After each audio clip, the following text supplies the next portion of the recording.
Hey, Legal Rebels, this is Tom Martin. I'm the founder of LawDroid, and this is my podcast, LawDroid Manifesto, where I interview legal innovators about how they do what they do. In this episode, I'll interview Jordan Furlong, who's a leading legal analyst and forecaster who keynoted at LawDroid's first annual AI conference. Jordan will share the impact that he thinks AI will have on the legal profession, how we can best prepare for it, and use it to our advantage.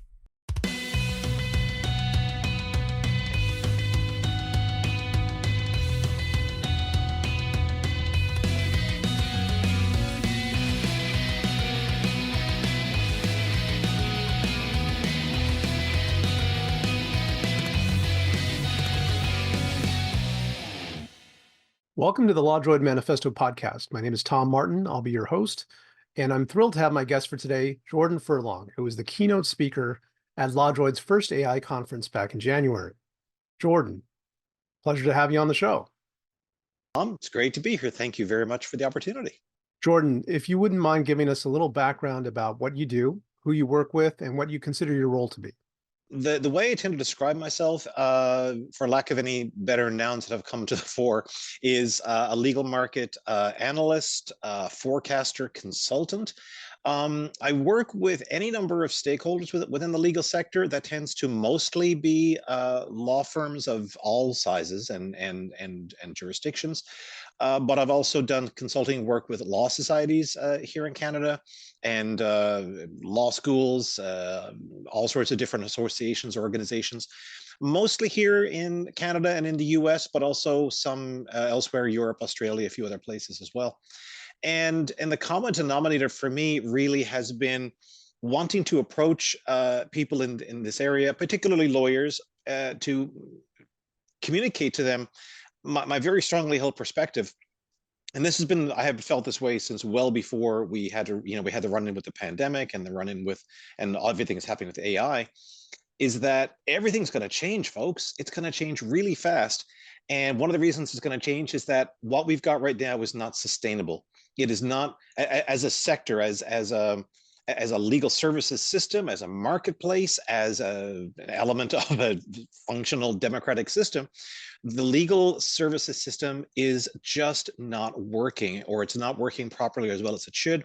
And it's not serving people, it's not serving clients, it's not serving lawyers. It's not clear to me who it's serving. So we need to anticipate a different set of circumstances, a different context, and then do what we can to make those adjustments as soon as we can.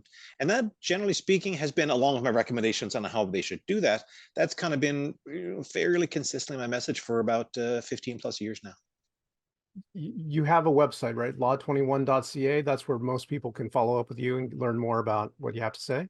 Yeah, it's a good headquarters. Most of my active writing right now is at my Substack newsletter under my own name as well, and I'm optimistically, stubbornly still active on Twitter. But Law21 is a good place to go to sort of. It's kind of a good starter kit for what I'm doing. Yeah. Tell me a little bit about your professional journey that brought you to focus on the intersection of law and technology. How did that come about? What was some of the stuff you did before that? Oh, how did it come about? Largely accidentally, and very fortunately.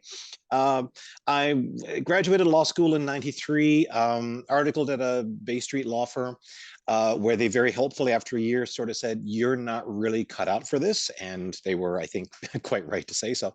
And so I kind of wandered around for a little bit and found myself eventually working for a series of legal periodicals, the Lawyers Weekly, National Magazine, Canadian Corporate Counsel Association, and I served as editor of those periodicals for a space of about 13 years or so. And it was during that time that I kind of shifted my interest away from the law, the court, the cases and the legislation and all that kind of stuff, and kind of looked a little bit more at the sector itself, the market for the services, the deliverables, the access, all those issues. And that's where I first kind of came to notice this is really not working well for hardly anybody.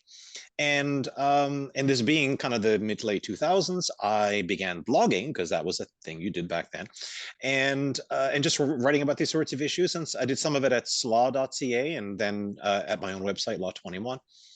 And that was really gratifying. I was glad for the chance to do it. And people would sort of call me up and say, "Hey, that was interesting. Would you mind coming to our event and talking about these sorts of issues?" And I said, Yeah, sure. Thanks a lot. I'd love to. And they say, that's great. How much do you charge for that? And I said, well, okay, now suddenly this is a thing I didn't know actually was a possibility. So a lot of what I spent the 2010s doing was a lot of that speaking work, going to law firms, legal organizations, law schools, law societies, a whole bunch of different places and countries, and just sort of trying to spread that message as best I could. And that came to a screeching halt with the pandemic because nobody was traveling and no one was getting together and so forth.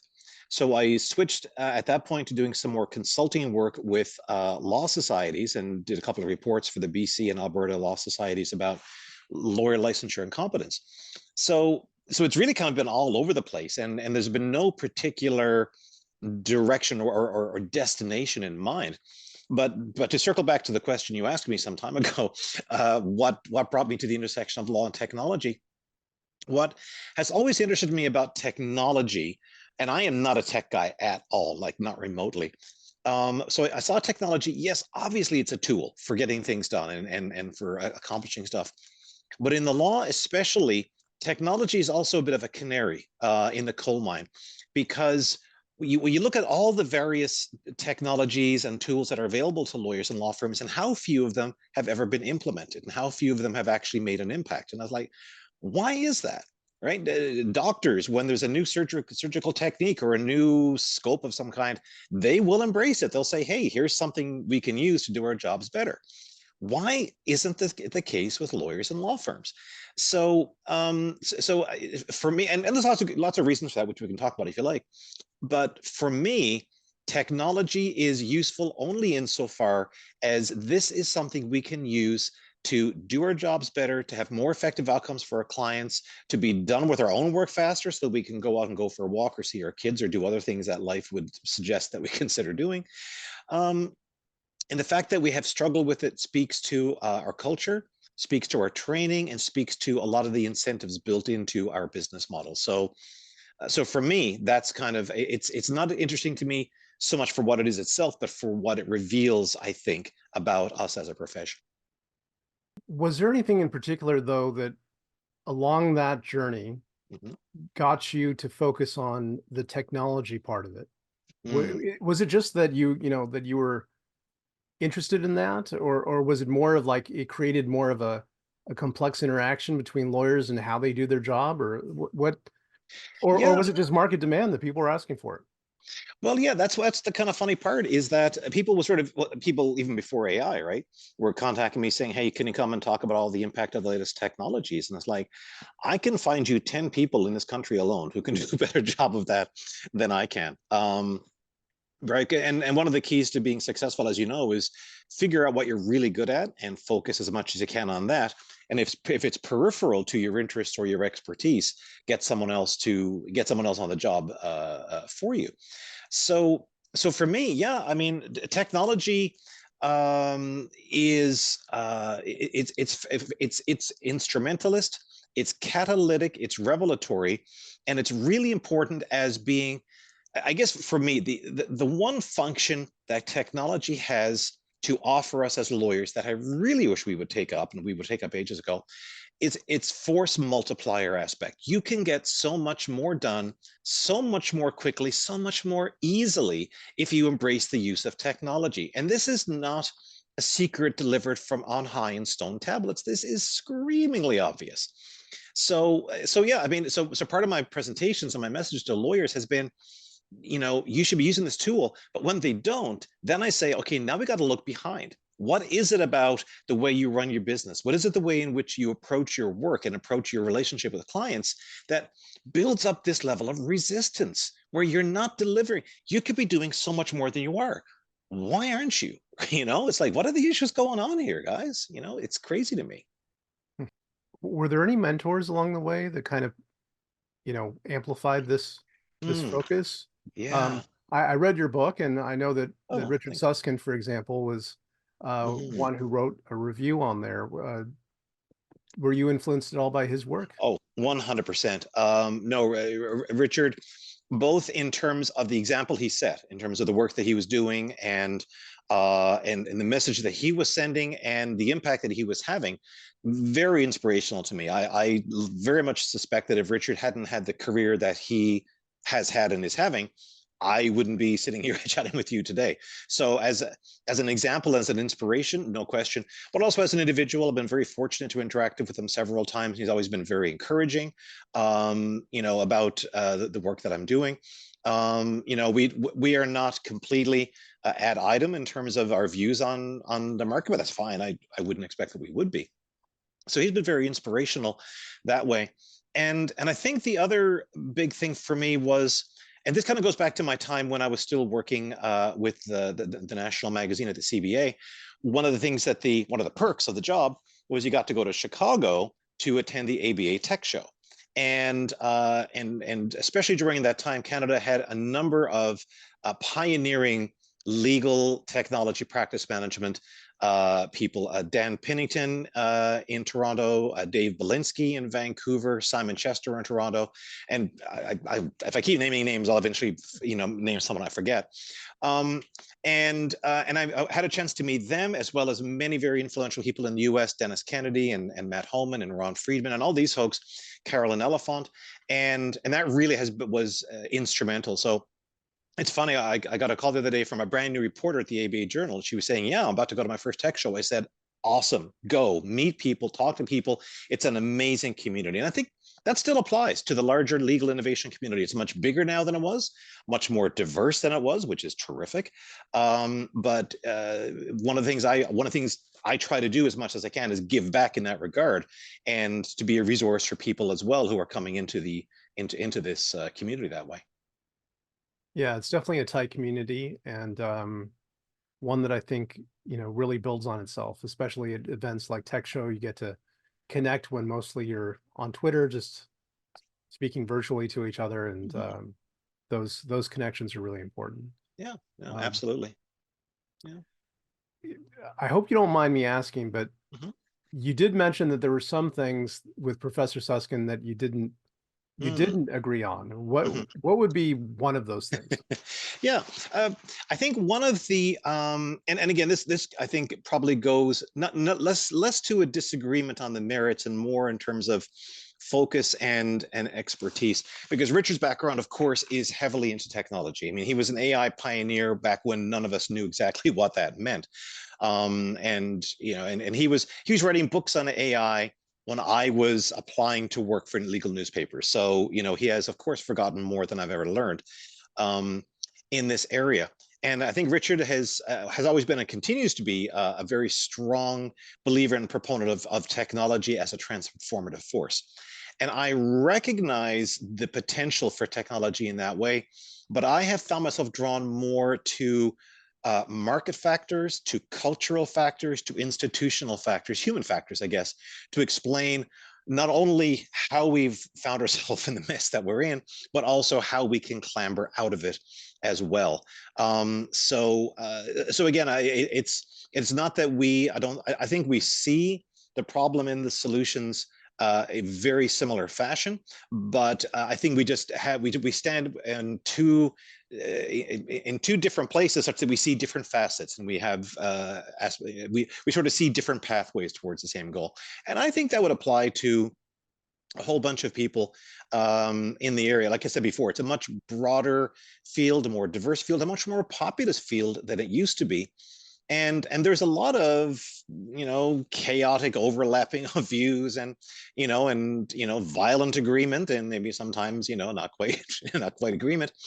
But this is why I refer to everybody in this area as fellow travelers, because we're all heading towards the same destination. We all want the same thing, which is a legal system, a legal market that makes people, delivers better outcomes for people, makes people happier, including the lawyers who are involved with it, including the other professionals and people who are involved with this.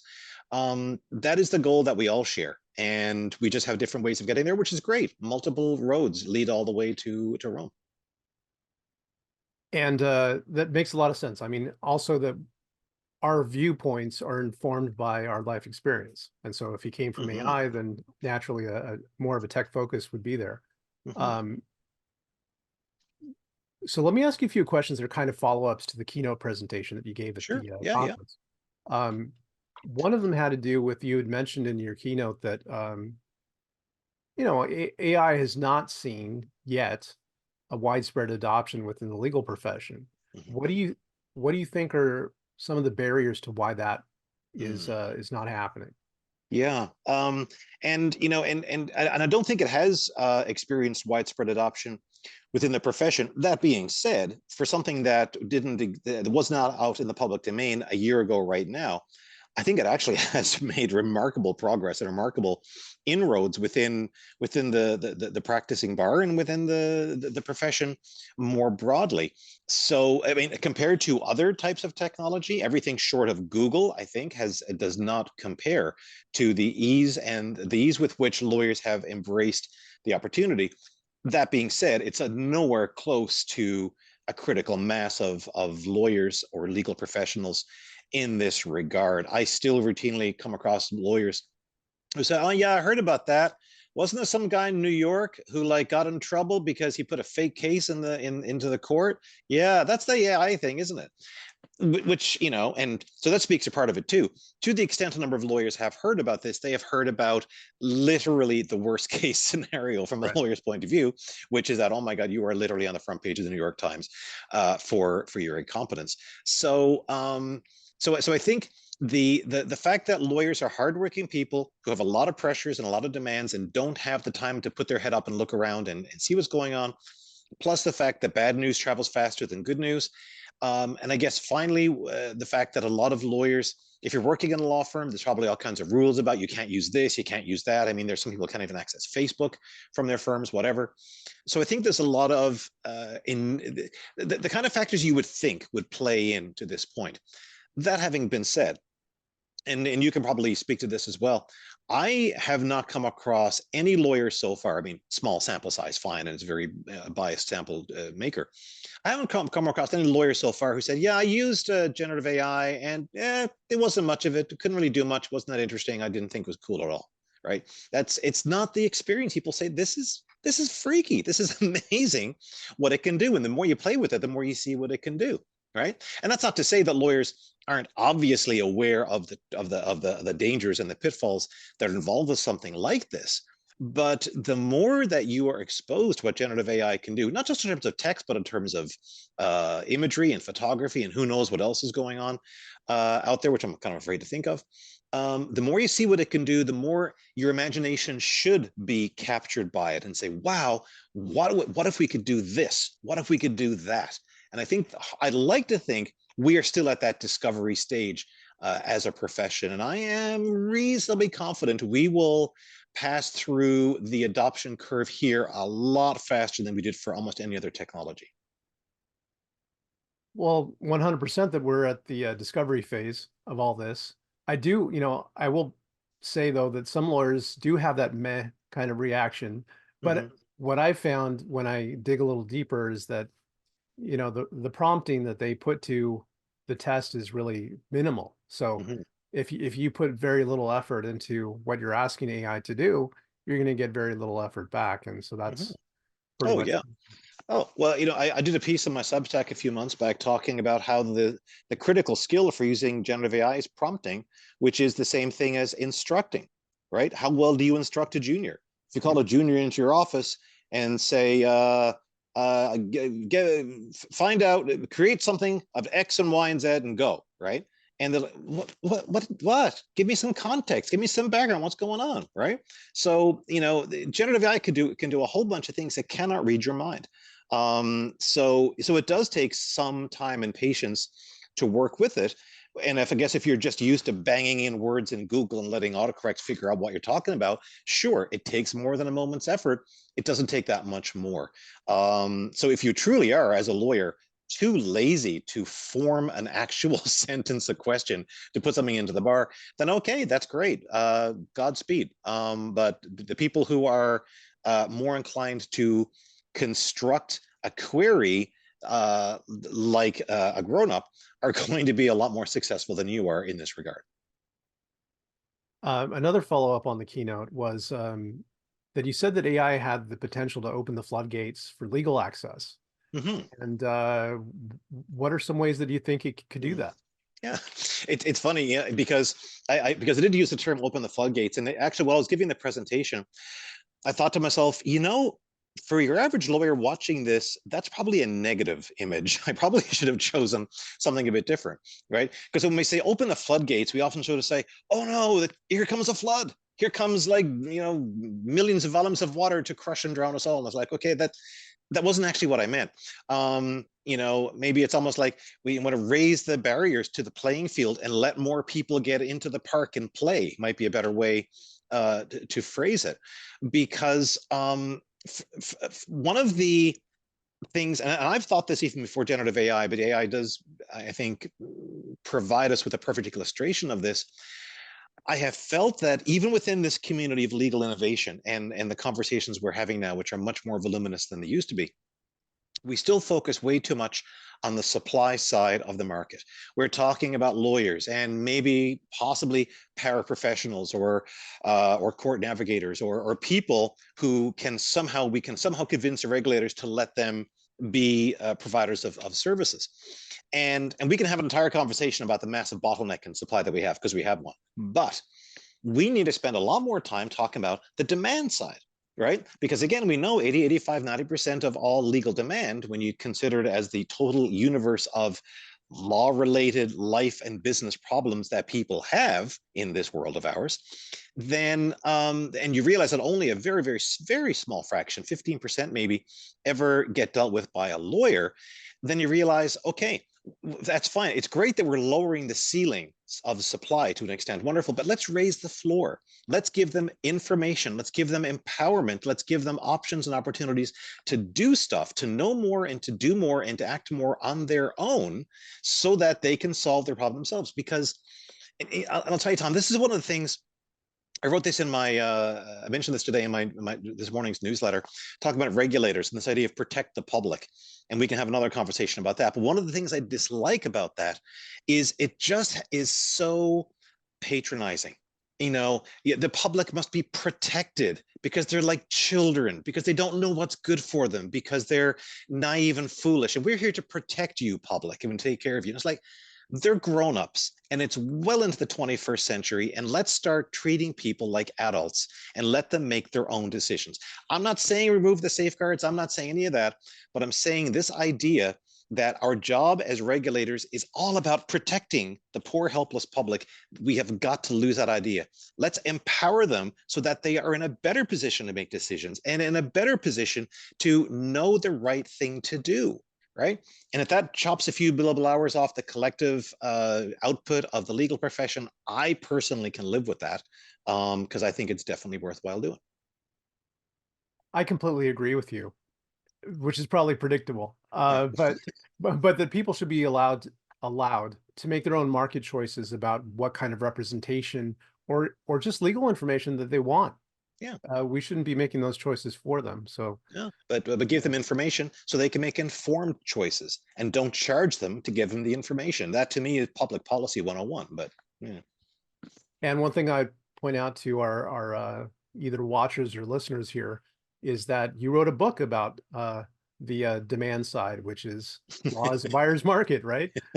Yeah, no, that's true. 20, I wrote most of it in 2016 and published it in 2017. I called it Law as a Buyer's Market. That was kind of an aspirational title, I will be completely honest with you, because that felt to me where we were going and that we'd be there very soon. We are further towards that goal today, that law is a buyer's market for services, but we are not remotely there anymore at this stage. But the aspiration still continues. Law should be a buyer's market. All markets, to my mind, should be buyer's markets, because that's the point of a market is that buyers can get what they need. Again, one of Richard's favorite sayings is, the point of the law is not to provide a living for lawyers. The point of the law is so that people can get solutions to their problems, can take advantage of opportunities, can navigate their way through the fact that life is really difficult and challenging sometimes, and it's not easy out there, and you need some help in that regard. So yeah, I mean, to me, I mean, we talk about maybe outside the confines of our conversation today about the lawyer preparation and formation process. And I wish we would take more time within law school, within bar admission, to drive this point home. You are here to help. You are here to serve. And if you're not helping and you're not serving, go back, do not pass go, figure out what you're doing wrong, and start over again.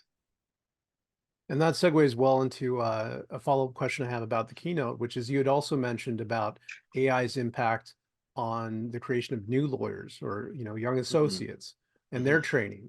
Yeah. What do you think? What do you anticipate the impact of AI is going to be on that? It's tough to say in a way because there are so many different directions this could go at this point. Partly because, again, we don't know yet what generative AI in its textual form anyway, again, setting aside the other aspects of it, the large language model, we don't yet know what it's fully capable of. I guess on a scale of from 0 to 100, we're not going to get either one of those. Well, we don't know where in the middle we're going to land, or if it's in the middle at all, if it's slanted one way or the other. Okay. One of the many problems with our lawyer formation preparation process is that as a lawyer, you arrive in the profession and you have not had any exposure to what it's actually like to do the thing you're going to do. As if a surgeon enters the hospital having never cut into a patient before, and again, in the year of our Lord 2024, we are still saying this about the law is madness. Right? So many people who say, I didn't even draft a contract in law school. I didn't even see one, right? So one of the things that generative AI, I think, is good at, or can be good at, is and this is just one small aspect of it, as a role-playing aid. Right? I've even done this myself just for fun. I sat with ChatGPT and I said, I'm a lawyer who wants to get better at client service. I want you to pretend to be a client who's coming into my office. This is my practice area. Here are the basic details of the client situation. And here, by the way, are some links to websites that talk about what constitutes great client service. I want you and I to have a dialogue for about 10 things back and forth. And at the end, you tell me how I did. And it was terrific. And he said, yeah, this was good, but you were misleading on this, and that wasn't helpful, et cetera, right? Now, would it be better if a lawyer had access to, I don't know, a human being, a practicing lawyer who could provide this kind of feedback for them as part of our development process? Yes, it would be. And maybe you go back 80, 90 years, the profession was small enough that we could actually do that, but we don't have that now. But this is a simple, easy, cost-free way to give you that bit of that sense. Here in Ontario with the law practice program and with the CPLED prep program in Alberta, Nova Scotia, Saskatchewan, and Alberta, part of what they do involves essentially a simulated law firm where you are virtually being taken through the process. It's fantastic. It is world class. I know American law professors have come to Canada, looked at it and said, this is amazing. Why aren't we all doing it this way? Right? So yes, it can be done as part of our institutional process of developing lawyers, but you can do this in law school. You could do this before you start law school. You can do this anytime you want, and it gives you exposure to being a lawyer that you wouldn't have had before. Is it perfect? No. Is it fully developed? No. But it's a whole lot better than nothing, and nothing is the option on hand for us right now. So you brought up the idea of reconfiguration of how lawyers do what they do. Mm-hmm. Right now, with respect to law students and how we educate them. Mm-hmm. But more broadly, for lawyers, how do you anticipate that they might reconfigure the way that they practice law because of AI? And I know it's a big question and hard to get into the weeds with exact examples because we just may not know yet where that's leading, but are there some ideas that you have?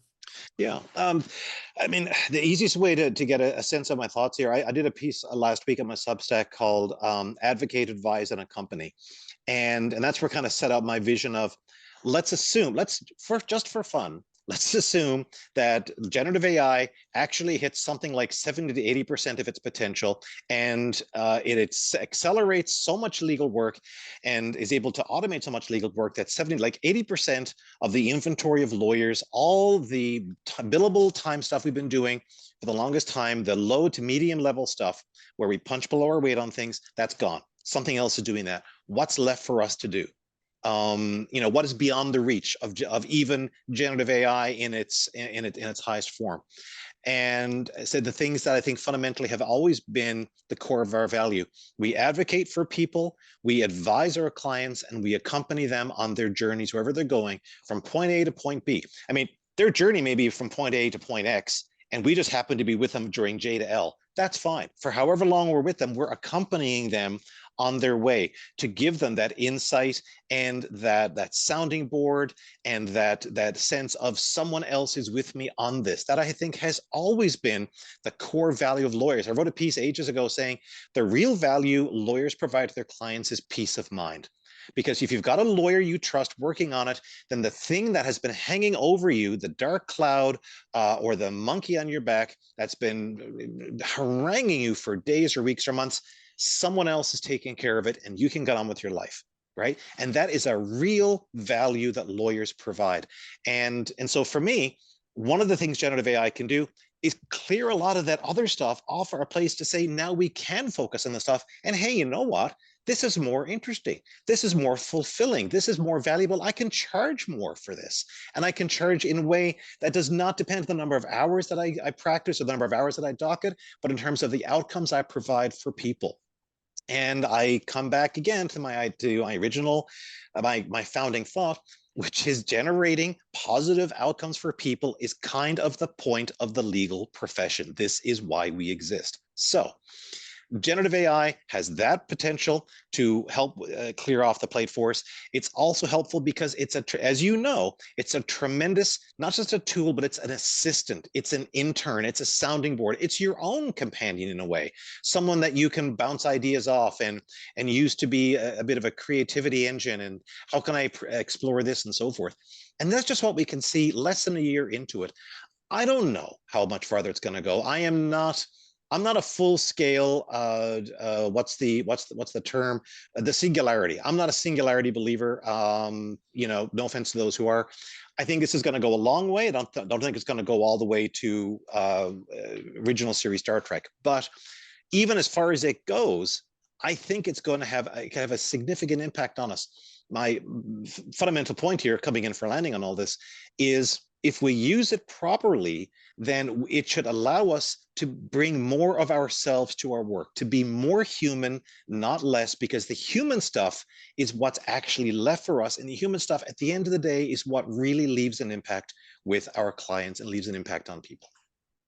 Again, I sound like a broken record, but I completely agree. I think we see eye to eye on a lot of these things. And the human complexity, the need for that bond of helping someone through something, of being a guide, of having been there many times before and being a trusted resource. Yes. That's really the critical need I think that people have when they're in a bind and they need help. I give presentations like frequently to law firms. And there's always the older partners and the corner partners and the ones who look like, grizzled, wildebeest. And the extent that I'm able to make connections with them, it is on this very point. What is it your clients really value about you? About you as a person? It is, you're really good at, you might be a great trial lawyer, you might be a great negotiator, but in this city I'm standing in, I can throw a stone and hit 10 or 50 or 100 good trial lawyers, good negotiators per se, but I can't find anybody else like you. You're the only one out there who is you, who has your mix of gifts, your mix of talents and approaches and perspectives and beliefs, and you are the actual value you are bringing to your client. It is irreplaceable. It is literally, nobody can compete with you on this. So why don't you just push, dive in, go all in, man, go all in on what makes you absolutely irreplaceable and uncompetable with. And if the Gen-I comes in here and takes a lot of the other crap out of the way, that's getting between you as a person and your client, I think that should be one of your top priorities. And it's kind of funny because it seems counterintuitive that as a business concept, we're taught that, being so personally involved that you get hit by a bus, the whole business dies, is not the way to go. Yeah. But in this situation where AI manages and takes care of pretty much everything else, then that's your business. Your business is you, right? Yeah, I think it is. Now, that is not to say, of course, obviously you build in all kinds of, you're still delivering those kinds of services, but they are automated, right? They're working in a technological fashion, right? And the idea that technology is doing your work for you should not be news to anybody who's ever used a photocopier or used an email. So would you rather, take copy out by hand these documents? Would you rather walk over and give the message to the person? No, you use a technology. It just happens to be the technology that was around when you were born, or that when you arrived in the profession, or what have you. It is, the difference between something like staggeringly, frighteningly bizarre technology and normal stuff depends entirely on how old you are and when you first encountered it. So yeah, I mean, so you still build in all of those fail safes. And of course, if you are solo or at a very small firm, you have obligations in terms of business continuity.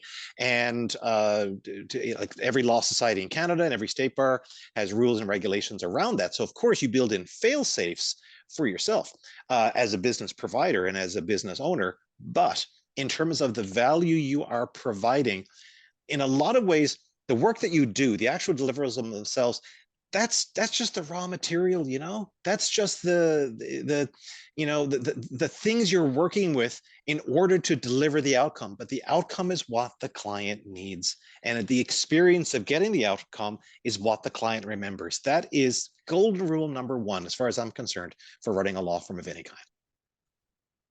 Yeah, and as we've heard so many times before, it's not about somebody wanting to buy the nails or the hammer, but it's about Mhm. hanging the piece of art on your wall Yeah. that is the result that they're all looking for. Yeah, yeah, Um, absolutely. And you need the skills to do that. Don't get me wrong, right? You need to know what you're doing. And it gets being back to lawyer formation, understanding what are the skills and competencies of a lawyer going forward. That's an open question. We don't know that right now. We're going to find out, I think, fairly soon. But it does come back to this idea that find the tools that will allow you to do the best with the raw material, and good things are going to come flowing from that. so along those lines, you had mentioned the importance of experimenting with AI. Do Mhm. you do you have any practical tips for how lawyers should do that? Oh yeah, well, it's at the moment it's easy, right? You can go Google Gemini, Microsoft Copilot, right? They're online, available to you, pretty much for free, as far as I can tell, unless something has changed recently. Or even if you were to get something to spend a little more money on it, like OpenAI's Chat GPT 4.0 or 4. Whatever we're at right now. $20 a month. I have $20 US a month. I have a subscription to that service. It's like I would pay a lot more. Well, don't tell OpenAI that. I would pay a lot more than $20 a month to get access to this. That's nothing, right? That's less than any lawyer who's listening to this spends on coffee or tea over the course of a month. So there is no barrier to using this kind of thing. And then honestly, the thing to do with it is try it out and literally experiment, see what it can do. If you ask it to run multiplication and division and algebra, it will fail miserably. If you ask it to give me 5 cases or 5 academic articles that prove my point, it will fail catastrophically, as we have already seen in a number of cases at this point. Given a couple of years from now, we'll see where things are at. But in terms of being that role player, in terms of generating ideas for cross examinations, or generating options for clients to consider to help grow their business, or risks that the client should be considering, given the fact that the client runs a small business in this town with this kind of customers, with this kind of environment. Take all of the information that's available out in the world in your system and tell me what are 8 risks the client is not seeing right now, probably, and how I, as a lawyer, can help to prepare them for that kind of a thing, and just see what it can do, and then keep trying it, kicking back and forth on it. The fundamental take for me on generative AI, Tom, and again, I'll be interested in your take on this because you are an expert, whereas I am not. But I made this observation to someone the other day. Virtually every invention we have in the world today was invented to do something, right? I need a way to get a hammer into that piece of wood without making my fist a bloody pulp. Oh, a hammer. There is an idea. Works so much better, right? You're trying to achieve something. There's a point to it. There's a goal. I want to be able to do X. I don't think generative AI fits that description. I don't think it was invented to do something. I think it was invented to be something. And I don't even think people who invented it know exactly what they meant it to be. And that might be unprecedented. I can't think of another invention that we've got that was developed not because we need to solve X, Y, Z, or whatever, not because they need to achieve something, but hey, wouldn't it be cool if we could do this? What if this, let's pull all this together and see what it can do. We think it could be able to do this. It could be a super brain, it could be Skynet, it could be all sorts of exciting things, but let's see what it is. And the reason that's relevant is that you as a lawyer sitting down with this program, this little, weirdly human, but although not human, intern on your desktop, asking it to do stuff, you are figuring out what it can do. You'll be the first person in a lot of ways, maybe, to figure out what it can do. One of the reasons why within law firms, I recommend not only do you all get everybody, not just the lawyers, oh my God, not just the lawyers, get everybody experimenting with this thing, and then get together and share what you experienced. Hey, I tried this, massive laughable failure. I tried this, was actually kind of cool. Well, I tried this, da, da, da. And share your learnings, because we're all doing that collectively with this. We don't know what it can do. I cannot emphasize how important and how mind-blowing that is. We don't know what it can do, but we're finding out. And if that doesn't turn your crank, I think there's something wrong with you. And we don't know what it could do now, Yeah, let alone tomorrow or 15 minutes from now. yeah, absolutely. Ethan Mollick, right, who writes about this work extensively, and he's very fond of saying, if generative AI development stopped dead tomorrow, if we never got any further than GPT 4 point whatever and Gemini 1.5, if nothing happened again, we would be years figuring out all the uses and all the applications, but it's not ending tomorrow. And we don't know where it will end. Again, I think it'll have an endpoint. I think we will run up against a wall at some point, well short of 100% of its what the imagination suggests to it that it can do. But I don't know how far short of 100 it's going to go. So yeah, I mean, again, it's an undiscovered country, if I can be Shakespearean for a moment. Of course, the undiscovered country is death. So maybe I shouldn't use that as a. Let's not go there. maybe that'll give too much helium to the people who are warning, and not to say this is not without peril, right? Obviously, again, when you really don't know what it can do a lot of crazy stuff. Like when I first saw the videos, the AI videos that OpenAI rolled out, I said, okay, hang on, who asked for this? How does this make the world any better? How is this going to make the elections in 70 countries around the world this year any better than it was beforehand, right? Okay, I love what you're doing with the LLMs. I love this. This is an agent of chaos, right? And if you talk about an irresponsible development, I think that one qualifies. But that's the problem, right?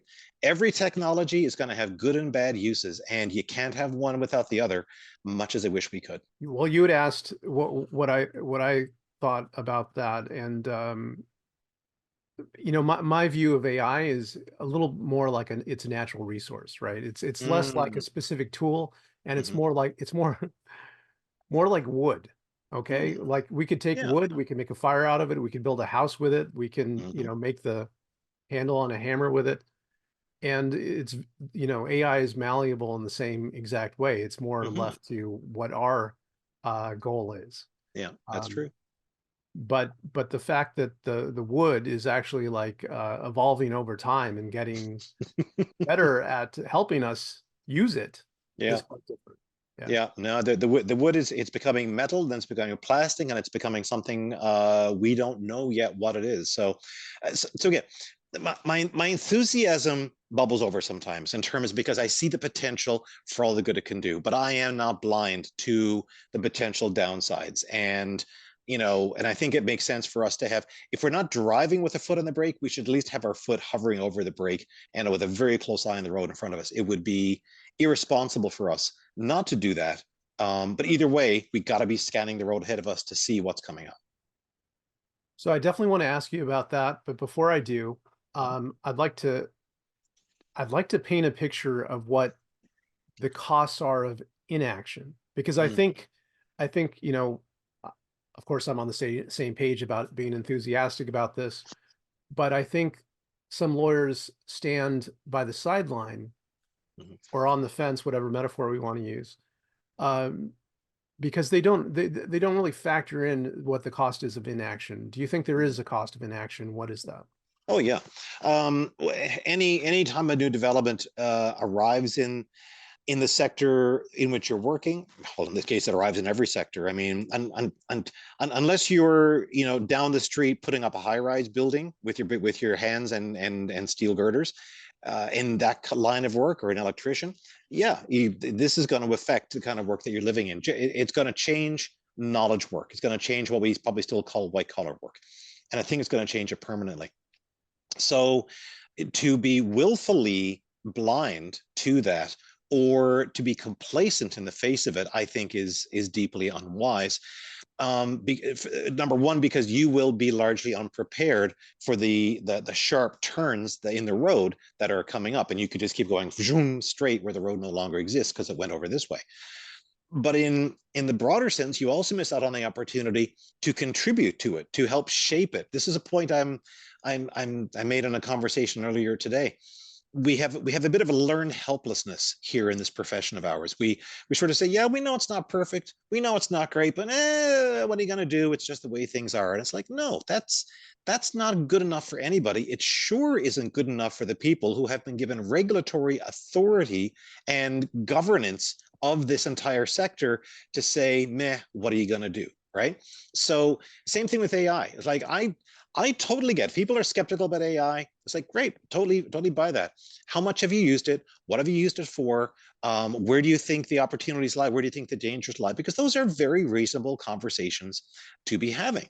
But to stand on the sidelines altogether, to me, just feels, it feels kind of irresponsible, but it also feels, I hesitate to use a judgmental word like this, but it feels kind of arrogant.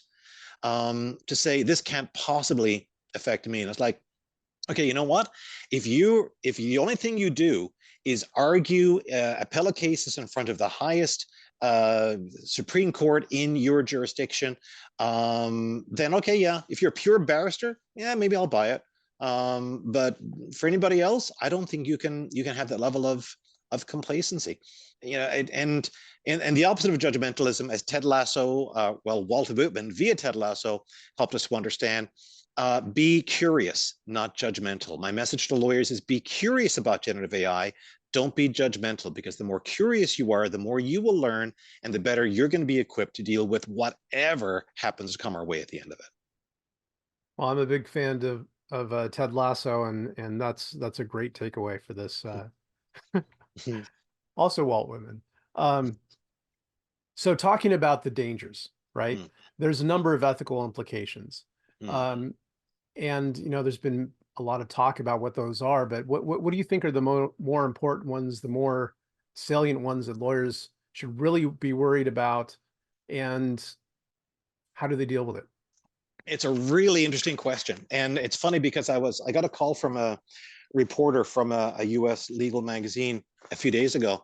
And one of the things they asked me was, what do you think about the ethical implications of AI, such as with that case in New York? And I said, that was not a case about ethics. That was a case about competence. This was someone who asked used a completely untested technology with which he clearly had no familiarity, to create material which he then gave unreviewed to a court. That is not an ethical failing unless you consider it to be the failing of the ethical duty to be competent. And quite frankly, everything lawyers do, every mistake lawyers make is in that regard an ethical issue, but I don't think that that's actually correct. So I think to describe the stupid use of AI and the stupid use of any tool, whether it's email, whether it's anything, as an ethical violation, I think mischaracterizes the fundamental issue. There aren't that many core ethical issues for lawyers. I mean, despite what the code of conduct may make you believe, what are the fundamental ethical, the absolute ironclad foundation ones? Solicitor-client confidentiality, conflicts of interest. Now, of course, I have the list here at the top of my head, but I can't pull the other. There's two others which are critical to the whole thing. This is so stupid, and I'm blanking on it, but I know what they are, and you know what they are. They're the ones that are the core of our duties, specifically as lawyers, right? Like, to be competent is something that every single professional has in common. It is not specific to law, but there are certain things like mixing trust accounts. How many stupid decisions are made by lawyers and to get themselves in trouble and get themselves disbarred because they mix their own funds with the client trust funds, that kind of thing, right? Those are ethical failures. But even then, sorry, this is a 1 minute soapbox for me. An ethical failing is not the same as a moral failing. I get this all the time, right? People say the number one ethical issue is lawyers fail to communicate with their clients. I said, no, that is a practice issue. That is a training issue. That is a lawyer who's got 80 people hammering at them all day long saying, I need this, I need that. Where's this? Where's that? Running their own business. If you've got solos and small firm lawyers listening to that, you know exactly what this is like. You're in charge of everything. Everybody wants a piece of you immediately. And it's just too much. It's overwhelming. It is, and you are knocked flat by this, and things are gonna fall through the cracks because you're being burdened with too much at one time. So yeah, you're not gonna return that call, not because you don't care, not because you are dismissive of your client, but because you can only juggle 99 balls before the 100th one falls to the side. Okay, so in that context, what do we mean about the ethical implications of AI? I think we draw the camera back and say, the fundamental ethical rule for the lawyer is you are there to serve your client, to help to serve your client's interests, okay? And by saying that, I'm not saying that you put the client's interest ahead of everything, right? Because the wellness crisis in the law tells us enough about how that's wrong. I'm not talking about negating yourself as a professional, but I'm saying that is your fundamental duty, is to serve the client's interest as if they were your own. Spend the client's money as if it was your own. Make decisions or make recommendations for the client as if you were the one to implement them, right? And in that context, how does AI come into this? It is an extraordinary tool that has a lot of potential for good, has a certain potential for destructiveness, and has to be gauged in that way. But I think one of the things you do is you tell your client about it. Hey, have you heard about this new generative AI? I'm learning about it as well. I'm fiddling with some things. Hey, do you want to spend an hour and a half one day, no charge, just sitting with me and thinking about ways we could use this for your life or for your business or for this? We can do it over Zoom, or we can do it in my office, or I can come to your home. We can do whatever you like, right? But you are incorporating it into the relationship with your client. And if you're doing that, you are using generative AI in an ethical manner. The ethics themselves fundamentally don't change according to whatever the new technology happens to be. At the end of the day, it comes down to your judgment, comes down to your character, comes down to the decisions and choices that you make. And if they're not made with your client in mind, you're doing it wrong.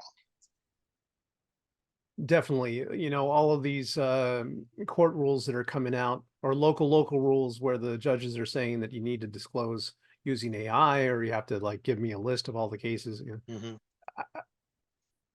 Fundamentally, I don't think that's needed. I think that, in the States, Rule 11 in federal civil procedure, that's sufficient to make you own what you file with the court and be responsible for it.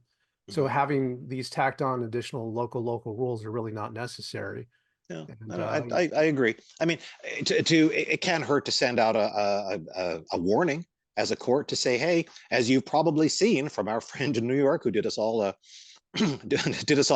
solid to his own great detriment.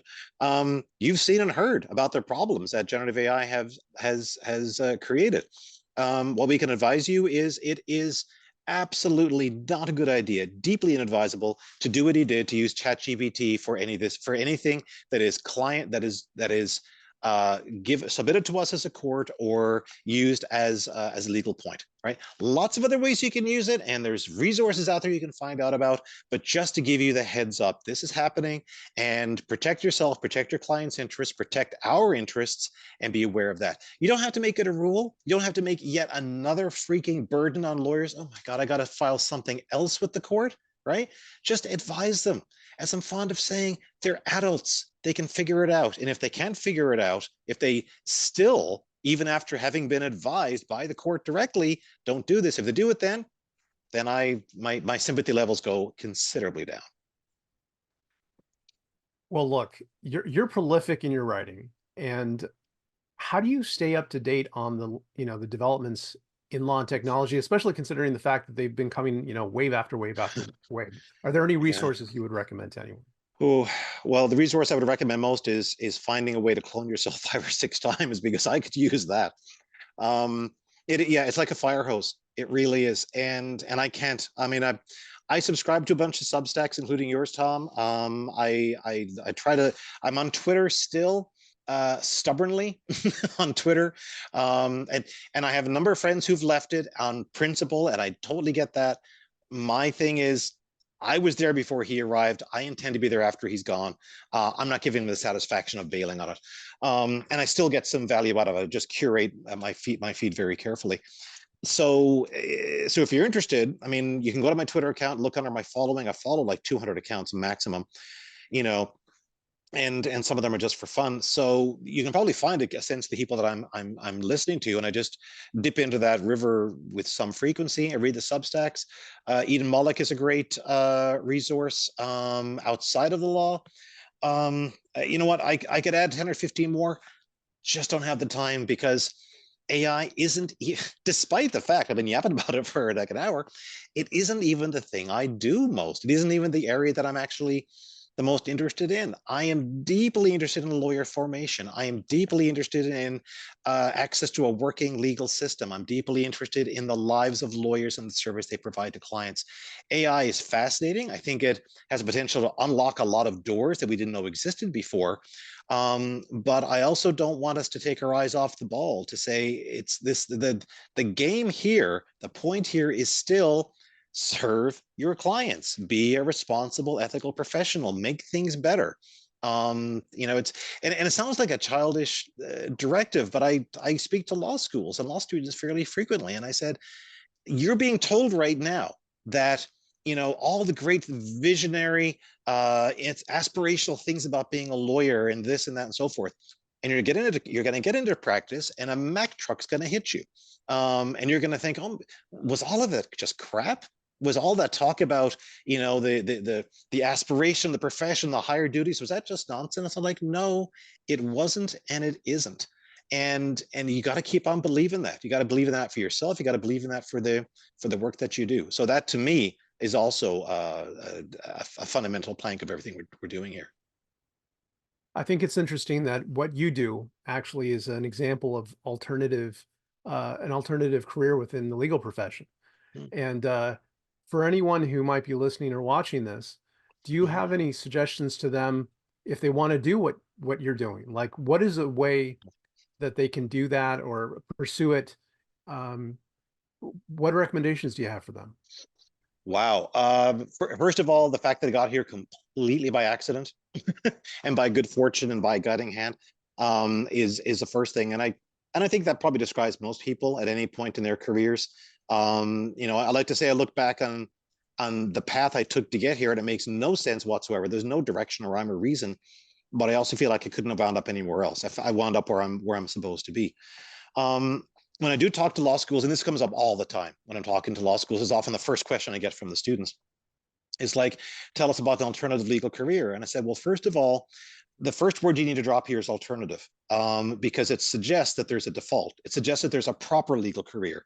And that proper legal career, it has been strongly suggested to you by the architecture and apparatus of the legal sector and the profession, is that the proper legal career is you are working in an office as a private practice lawyer for multiple clients, ideally in a small bedroom community somewhere with a white picket fence, and you are fulfilling that particular role. And that is not the default setting. More lawyers do not answer to that description than do. So never mind alternative, okay? It's a legal career, and it is a career in the law doing something, right? But there's no one career is better or worse than the other. And I said, and you know what? For what it's worth, I would recommend the second adjective you drop is legal, because you're going to have a career. You're going to have multiple careers, right? I'm an old dude. I'm 56. I've only had two, which is really unusual, right? I was a trade periodical editor for the legal profession, and now I'm doing whatever it is I do for the last 15 years. right? You folks are going to have several. You're going to go all sorts of different places, right? And do different things. And the law may or may not be one of the central hubs around which your work is centered. But even if it's not, if you go somewhere completely different, the law will never entirely leave you as a resource and a launching point and a reference point for the things that you do. But don't worry if you're not having a legal career. Are you having a life? Are you alive? Are you forming good relationships? Then that's a really good start. And the career thing comes in due course. I don't know the old line, right? Life is what happens when you're making other plans. A career is what happens when you're just getting through life and figuring out what to do next, right? And if you are lucky enough, as I and have been incredibly fortunate to find something to do where your passions and your skills and your talents also somehow overlap with a market opportunity where people are actually interested in paying you for the kind of work that you're doing to a greater or lesser extent. And lesser is fine, right? I'm fond of saying my law school classmates are making, the ones who went to bigger firms especially, are making multiples of what I make every year, but that's okay, right? So it's a question of where does your career fit into your life? So don't think about work-life balance because it suggests that your work and your life are two sides of the same coin. Your life is, if I may be poetic for a moment, your life is a jewel and it has lots of different facets. And the work that you are engaged in for remuneration is one of those facets. It's an important one, keeps a roof over your head. It gives you a lot of value. What I do gives me a lot of personal value, but it's just one thing. Don't get hung up on whether it's alternative or whether it's legal. Which leads me to my next question, and forgive me if I get a little personal with these last two questions, but I like to ask them of Okay. all the guests that I have All right. on the show. I'm prepared. Okay. But what makes it all worthwhile for you? Like tying that all together, Ooh, what makes it worthwhile? ooh, that's yeah. So you saved one good one for last. I guess I've been talking about it through this whole thing about being useful. My wife likes to make fun of me in a very gentle way, but she'll kind of call me Thomas the Tank Engine because I'm always like I want to be a really useful engine, you know. And I'm always like going forward. But yeah, I mean, I'm on this earth to serve, right? That is a personal belief. It's a spiritual, religious belief. It is a cultural belief. I'm here to help, right? We're all here to help in some way. Yeah, I remember the great line from Sugar Ray Leonard, the boxer, who was giving a commencement speech one time. And he said, you got to pursue your talents. We've all been blessed with God-given talents. Mine just happens to be beating people up. and, and I love that, right? Because you know what? That actually was the thing he was turned to be really good at. Um, but in my case, like I just figure uh, I'm extremely fortunate to have had, I'm in a position where I have an angle or a view of the legal market that very few other lawyers have because they're out there doing stuff for their clients and making a living and providing for their families and doing all the stuff they need to do. And if what I can do in terms of speaking and talking and writing and having conversations like this helps to give that sense of perspective and that whatever insights I can muster to bring forward. And if lawyers' lives are better, if lawyers' practices make more sense and are more productive and are more effective and efficient, and if the clients they serve are happier and more effective, and more people have access to legal services, that's the point, right? That's the whole point of being here. And that's the whole point of me being here, as far as I'm concerned. Last one. What is your best childhood memory? Oof. Gosh, how much time do we have? You know what? I got a lot, and that speaks to being. I said fortunate a lot. I'm going to say it one last time. I'm very fortunate. Had two loving parents and a very loving family, and I'm the youngest by far of my family, and so I was raised in a very good environment, and a lot of people don't have access to that. So I've got a lot of gratitude for that. Oh gosh, you know what? We had, being the youngest of four, one of the and any youngest siblings, youngest child out there will probably appreciate. By the time you're kind of aware of what's going on, you're like your siblings have left, right? They've gone off to college or they've gone off to work and so forth, and it's just you and your parents, and that has a dynamic all its own. But there was one, I think it wasn't even Christmas. It was like sometime in the summer, but it just happened. All my siblings, and two of them are married at that point, happened to be back home where I was living at the time. And and it was the first time in years we'd all been together. And just to be able to kind of recapture that sense of the intense familial, the bond and the love that was there, really that one leaps out just in terms of one particular thing. And again, that's something that I'm very fortunate and grateful for. um but but it's also for me about, all right, so having had those advantages, what can I do to help as many other people as I can get those advantages? And I'm not a family law person, I'm not a family person. What I do has nothing to do with those sorts of life quality issues. But none of us got here on our own, right? None of us got here through our own, entirely our own efforts. And so a lot of what I do, if I could create for my kids that kind of environment and that kind of experience, and if I can, as I try to do in this profession, talk to as many people as I can and give whatever insights or suggestions as I can, then I have been a really useful engine, and I and I've done what I was put here to do. Well, I think that's a great one to end on, being a useful engine. Yeah. Engine for good. Yes, that's also, let's not be Gordon out there, okay? Let's not be a Diesel. Let's stay on the right track here. So how can people keep in touch with you and learn more? Well, I'm, like I say, I'm still frequently on Twitter, so you can track me down there. Not many Jordan Furlongs, as you might imagine.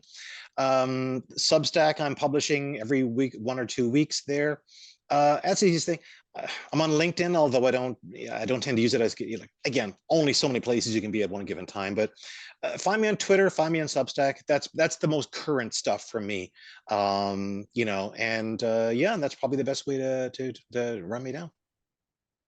Well, thank you so much, Jordan. I know that I've learned a ton from you, got to know you a little bit more personally, and yeah, we have a lot on our hands with AI in the legal profession. It's gonna be interesting how it plays out over the next few years.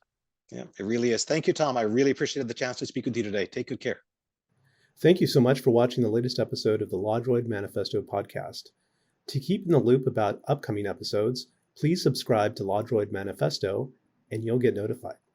Thanks for watching. See you next time.